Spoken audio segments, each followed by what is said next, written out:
Hello guys, welcome back to my YouTube channel. So in this series I'm going to start with custom hooks in React.js.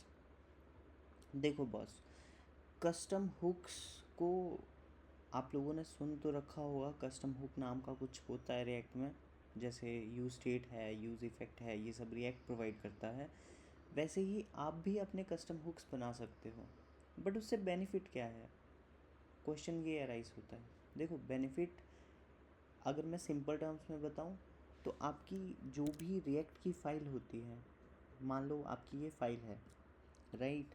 तो आप यहाँ पे use state,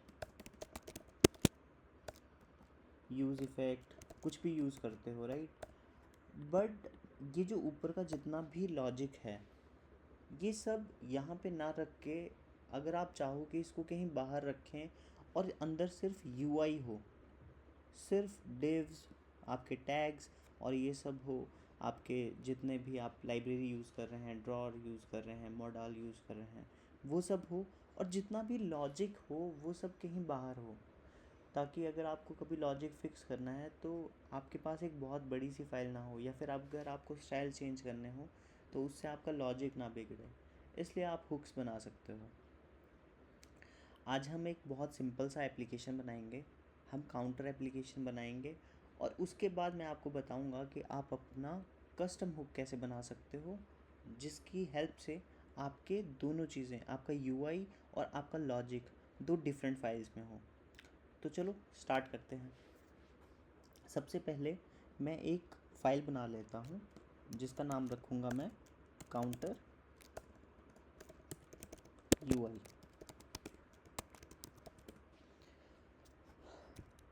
चलो जी, यहाँ पे तो हम यूआई बनाएंगे। एक हम हुक भी बना लेते हैं, उसका नाम रख लेते हैं यूज़ काउंटर हुक।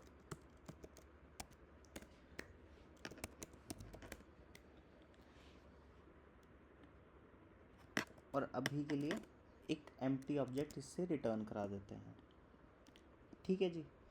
अब एक काम करते हैं, इस पेज में जहाँ पे मैं ये सब रिटर्न कर रहा था, डायरेक्टली सिर्फ अपना काउंटर यूआई का कंपोनेंट रेंडर कर देता हूँ। अब हमारा काउंटर यूआई यहाँ पे है और इसको मैंने इंपोर्ट कर लिया है अपने मेन पेज पे। अगर हम देखेंगे तो यहाँ पे हमें काउंटर यूआई दिख रहा है। अब चलो सबसे पहले स्टार्ट करते हैं इसका यूआई बनाने से। एक काउंटर का एप्लीकेशन है, तो इसमें एक तो आपको चाहिए टैग, जहाँ पे आप अपना काउंटर का वैल्यू शो करोगे।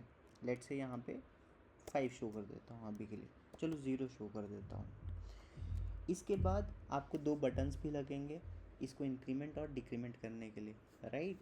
तो आप क्या करो, एक डिव बनाओ, उसमें बटन बना लो, इसका नाम रख देते हैं इंक्रीमेंट, और एक और बटन बना लेते हैं जिसका नाम रख लेते हैं हम डिक्रीमेंट। हो गया जी। चलो ठीक है। अब थोड़ा सा इसको स्टाइल दे देते हैं। चलो पहले देख लेते हैं अभी कैसा दिख रहा है। अभी ये सिंपल सा दिख रहा है, आपको बीच में अपना काउंट दिख रहा है और यहाँ पे दो बटन्स दिख रहे हैं इंक्रीमेंट और डिक्रीमेंट के। ठीक है, तो स्टार्ट करते हैं। थोड़ा सा इंक्रीमेंट डिक्रीमेंट को सेपरेट आउट कर देते हैं, इसको फ्लेक्स बना लेते हैं और थोड़ा सा गैप दे देते हैं इसमें। अब कैसा दिख रहा है? ठीक है, इनके बीच में गैप है। अब बटन को बॉर्डर देना चाहते हो तो दे सकते हो, ठीक है, और नीचे वाले को भी दे देते हैं बॉर्डर। ठीक है, तो अब ये कुछ ऐसा दिख रहा है। अच्छा तो नहीं दिख रहा, बट बाद में इसको फिक्स कर लेंगे। और हमारा जो ये H1 है ये भी सेंटर में लेके आ जाते हैं। सॉरी, आज मेरा फर्स्ट वीडियो है तो थोड़ा सा मेरा हाथ उतना अच्छे से चल नहीं रहा। आई होप आप लोग समझेंगे इस बात को। ठीक है, तो अभी हमारे पास दो बटन्स हैं और एक काउंट है। ये एक स्टैटिक सा यूआई है। अब हमें फंक्शनैलिटी लगानी है। फंक्शनैलिटी क्या है कि ये जो काउंट है, जो ज़ीरो है, ये डायनेमिकली चेंज होगा। इट मीन्स इसको एक वेरिएबल में स्टोर करना पड़ेगा। लेट से हम यूज स्टेट यूज़ करें, ठीक है, तो हम यहाँ पे अभी के लिए मैं यहीं पे आपको बता देता हूँ कि जब तक हम लॉजिक सेपरेट ना करें तब तक ये कैसा दिखेगा। तो एक मैं वेरिएबल बना लेता हूँ काउंट नाम का, और एक सेट फंक्शन बना लेता हूँ सेट काउंट, और इसमें मैं 0 पास कर देता हूँ और यूज स्टेट को इंपोर्ट कर लेता हूँ। मैं नेक्स्ट जेएस यूज़ कर रहा हूँ, तो मुझे इसको इंपोर्ट करने के लिए, इस हुक को इंपोर्ट करने के लिए यूज़ क्लाइंट लिखना पड़ेगा। अगर आपके पास रिएक्ट एप्लीकेशन है तो इसकी कोई ज़रूरत नहीं है। अब इस काउंट वेरिएबल में जो इनिशियल वैल्यू है वो होल्ड करता है। इट मीन्स ये काउंट जो है इनिशियली 0 है, और इस काउंट वेरिएबल को यहाँ पे एक्सेस करने के लिए हमें इसे कर्ली ब्रेसेस में डालना पड़ेगा। तो अगर अब हम UI पे जाएं तो हमें यहाँ पे वापस से 0 दिख रहा है। यहाँ पे मैं अगर 1 कर दूँ या 2 कर दूँ तो यहाँ पे 2 दिख रहा है। ठीक है जी, समझ गए? ठीक है, अब एक काम करते हैं, इसको इंक्रीमेंट और डिक्रीमेंट करके देखते हैं कि कैसे होगा। ठीक है, जब भी मैं इस बटन पे प्रेस करूँगा, आई वॉन्ट कि ये जो करंट वैल्यू है काउंट की, ये 1 से प्लस हो जाए, और जब मैं डिक्रीमेंट पे क्लिक करूँ तो 1 से माइनस हो जाए। तो कैसे करेंगे? सिंपल सा एक फंक्शन बनाएंगे, cost increment is equal to, हमारा एम्प्टी फंक्शन बन गया। जब भी ये कॉल होगा फंक्शन, आई वांट कि इसकी वैल्यू 1 से प्लस हो जाए। ठीक है, तो कैसे करेंगे? काउंट +1, और डिक्रीमेंट करना होगा तो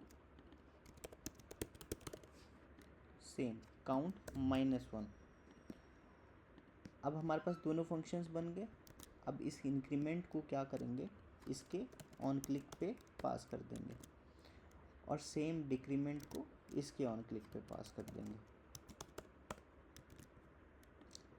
ठीक है, चलो अब इसे चेक करते हैं। इंक्रीमेंट कर रहे हैं तो इंक्रीज़ हो रहा है, डिक्रीमेंट कर रहे हैं तो डिक्रीज़ हो रहा है। सही है, चलो जी, बढ़िया। अब क्योंकि मेरा स्टार्टिंग में ऑब्जेक्टिव था आपको समझाना कि एक हुक क्या होता है, कस्टम हुक क्या होता है, ये तो यूज स्टेट का हुक है, ये तो रिएक्ट देता है। तो हमने जो अपने हुक की फ़ाइल बनाई, ये वाली, इसमें क्या करेंगे वो करते हैं अब। तो हम क्या करेंगे, इस सारे लॉजिक को जो भी मैंने ऊपर लिखा, इस सारे को मैं यहाँ से कट करूँगा और इसमें पेस्ट कर दूँगा रिटर्न से पहले। ठीक है, मैंने इसे रिटर्न से पहले पेस्ट कर दिया और यूज स्टेट को इंपोर्ट कर लिया, इसको इनिशियल वैल्यू 0 दे दी। और अभी आपको दिख रहा होगा कि मेरा इंक्रीमेंट डिक्रीमेंट ये सब ग्रेडेड आउट है, क्योंकि इनका कभी कहीं पे यूज़ नहीं हुआ है। तो हम क्या करेंगे, इनको यहाँ से रिटर्न करा देंगे। रिटर्न कराएंगे एक ऑब्जेक्ट के अंदर, इंक्रीमेंट और डिक्रीमेंट, इनको मैंने रिटर्न करा दिया। एक और चीज़ जो मैं रिटर्न कराना चाहता हूँ वो है काउंट, उसको भी हम लोग यहीं पे लिख लेंगे, कॉमा रह गया। अब इन सब चीज़ों को हम लोग डायनेमिकली दूसरी फाइल में इंपोर्ट कर सकते हैं। कैसे करेंगे वो मैं बताता हूँ। हम जाएंगे यहाँ पे एक वेरिएबल डिफ़ाइन करेंगे, और इस वेरिएबल में ये तीनों चीज़ें जो हमने ऑब्जेक्ट में एक्सट्रैक्ट करी थी, एक्सपोर्ट करी थी, उन्हीं को यहाँ पे ऑब्जेक्ट में लिख देंगे, और इसके आगे लिख देंगे equal to use counter hook. अब क्योंकि ये हुक में मेरे को कुछ पास नहीं करना है, तो बस इसको कॉल करूँगा और इसमें से ये तीनों चीज़ें निकाल लूँगा, और अब यहाँ पे यूज स्टेट की ज़रूरत भी नहीं है। ठीक है, अब देखते हैं कि क्या मेरा एप्लीकेशन है वो वैसा ही चल रहा है जैसा पहले चल रहा था। तो मैं रिफ़्रेश करता हूँ, मेरे पास UI तो आ रहा है। अब लेट्स सी कि इंक्रीमेंट हो रहा है, इंक्रीमेंट हो रहा है, डिक्रीमेंट हो रहा है, वो भी हो रहा है। चलो जी, अब मैं आपको बताता हूँ कि हुआ क्या। हमने पहले यहाँ पे जितना भी कोड लिखा था वो सब हम लोग इस हुक में ट्रांसफ़र कर चुके हैं। ठीक है, अब यहाँ पे कितना भी लॉजिक हो सकता था, अभी तो ये थोड़ा सा लॉजिक है, ये यहाँ पे बड़े फंक्शंस भी हो सकते थे, बट क्योंकि वो सब यहाँ पे नहीं है तो इतना ज़रूरत नहीं है। मगर कल को जब आप बड़ी एप्लीकेशंस में काम करोगे तो आपको इस तरह के हुक्स बनाने पड़ेंगे। ये फर्स्ट हुक था, ऐसे ही हम और भी हुक्स बनाएंगे।